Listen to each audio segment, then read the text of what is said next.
Find ചെയ്ത എല്ലാ വകുപ്പുകളിലും maximum കൊടുക്കാൻ പറ്റും. ഈ കേസിലെ പബ്ലിക് പ്രോസിക്യൂട്ടർ ശിക്ഷ കൊടുത്തിട്ടുണ്ടായത്. അപ്പോൾ പ്രോസിക്യൂഷൻ്റെ ഒരു ആവശ്യം ഇത് എൻഹാൻസ് പണിഷ്മെൻറ്റ് കൊടുക്കണമെന്നായിരുന്നു.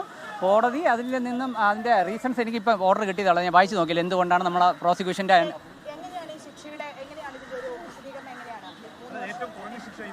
അല്ല കുറഞ്ഞ ശിക്ഷയല്ല, ഈ കോടതിക്ക് കൊടുക്കാൻ പറ്റുന്ന പരമാവധി ശിക്ഷയാണ് മാക്സിമം. അത് 3 രൂപയാണ് ഈ കോടതിക്കുള്ള ജൂറിസ്ഡിക്ഷൻ. അങ്ങനെ മാക്സിമം ശിക്ഷ തന്നെ കോടതി കൊടുത്തിട്ടുണ്ട്.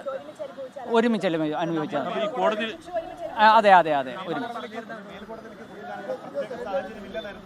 കോടതി നിരീക്ഷിച്ച് പറഞ്ഞത് അതിൻ്റെ എന്തുകൊണ്ടാണ് അങ്ങനെ ഒരു ഫൈൻഡിങ്ങിൽ എത്തിയെന്നുള്ളത് ഓർഡർ വായിച്ചു നോക്കിയാലേ അറിയുള്ളൂ. എനിക്ക് ഇപ്പോൾ ഓർഡറിൻ്റെ കോപ്പി കിട്ടിയാലേ വായിച്ചു നോക്കിയാലേ പറയാൻ പറ്റും. അഡീഷണൽ പെറ്റീഷൻ കോടതി മാറ്റി വെച്ചിട്ടാണ് വിധി പറഞ്ഞത്. അതെ അതെ. അതിന്റെ അപ്പീലോ അങ്ങനെ എന്തെങ്കിലും ഇല്ല ഇല്ല ഇല്ല ഇല്ല ഇല്ല അതിൻ്റെ ആവശ്യമില്ല.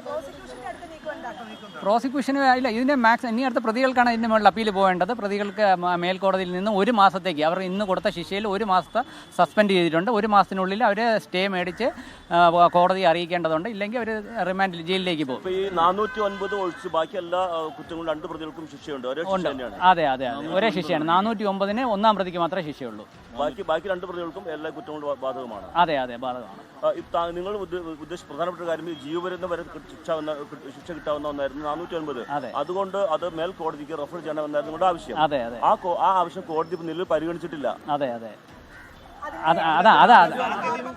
അത് എന്തുകൊണ്ട് കോടതി പരിഗണിച്ചില്ല എന്നുള്ളത് എനിക്ക് കയ്യിൽ ഓർഡർ കിട്ടിയതേ ഉള്ളൂ. ഓർഡർ വായിച്ചു നോക്കിയാലേ അത് എന്തുകൊണ്ടാണ് പരിഗണിക്കാതെ എനിക്ക് പറയാൻ പറ്റുള്ളൂ. എൻ്റെ കയ്യിൽ ഇപ്പം കോപ്പി കിട്ടിയതേ ഉള്ളൂ. അത് വായിച്ചു നോക്കണം. സെക്കൻഡ് ക്വസ്റ്റ്യൻ 409 ഒരാൾക്ക് മാത്രമാണ്, 1-ാം പ്രതിക്ക് മാത്രമാണ് ബാധകമാക്കിയിരിക്കുന്നത്. അതെ അതെ.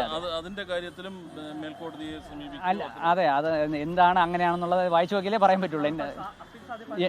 അതെ 84 പേജുള്ള ഒരു ജഡ്ജ്മെൻ്റാണ് കോടതി പറഞ്ഞിരിക്കുന്നത്. അപ്പോൾ അതെന്തായിരുന്നാലും വിശദമായിട്ട് വായിച്ചു നോക്കിയാലേ എന്തുകൊണ്ടാണ് നമ്മൾ ഇന്ന് കൊടുത്ത അപേക്ഷ പരിഗണിക്കാത്തത് എന്തെന്നുള്ളത് വായിച്ചു നോക്കിയിട്ട് പറയാം. 2 പ്രതികൾക്കും 3 വർഷം താഴെ ശിക്ഷ ഉള്ളതുകൊണ്ട് അവർക്ക് ഇന്ന് തന്നെ അവർക്ക് ജാമ്യം അനുവദിച്ചിട്ടുണ്ട് കോടതി. അത് 1 മാസത്തേക്ക് അവർക്ക് ബെയിൽ അനുവദിച്ചിട്ടുണ്ട്. 1 മാസത്തിനുള്ളിൽ മേൽക്കോടതി അവർ സമീപിച്ച് അതിൻ്റെ സെൻറ്റൻസ് സസ്പെൻഡ് ചെയ്ത് കിട്ടുകയാണെങ്കിൽ ഇവിടെ കോടതി അറിയിക്കേണ്ടതാണ്.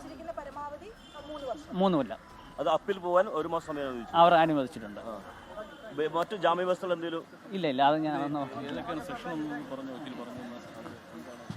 അല്ല സെക്ഷനുകൾ ഇപ്പോൾ ഇതിൽ 120B-ക്ക് 6 മാസം. അത് ചീറ്റിംഗ് ആണ്. അതിന് 6 മാസം. പിന്നെ 201-ന് 2 പ്രതികൾക്ക് 3 കൊല്ലവും 10,000 രൂപയും. 193-ക്ക് 3 ഇയേഴ്സ്. 465-ന് 2 കൊല്ലം. പിന്നെ 409-ന് ജോസിന് 20 ക്ലർക്കിന് മാത്രം 1 കൊല്ലവും 5,000 രൂപയും ആണ് ഇപ്പം കോടതി ശിക്ഷ വിധിച്ചിരിക്കുന്നത്. അതെ അതെ അതെ അത് തെളിവ് നശിപ്പിക്കുന്നത്.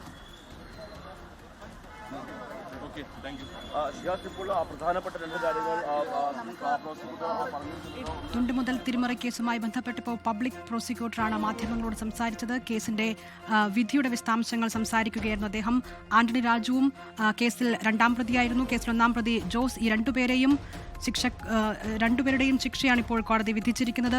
3 വർഷം പരമാവധി തടവ് ശിക്ഷ. ഇതാണ് ആന്റണി രാജുവും 1-ാം പ്രതി ജോസും അനുഭവിക്കേണ്ടി വരിക. ലോകത്തെവിടെയായാലും ഏത് സമയത്തും 24 വാർത്തകളും ഓഗ്മെന്റഡ് റിയാലിറ്റി പാക്കേജുകളും എക്സ്പ്ലെയിനറുകളും വിശദമായി കാണാൻ ഞങ്ങളുടെ യൂട്യൂബ് ചാനൽ നിങ്ങൾക്ക് സബ്സ്ക്രൈബ് ചെയ്യാം.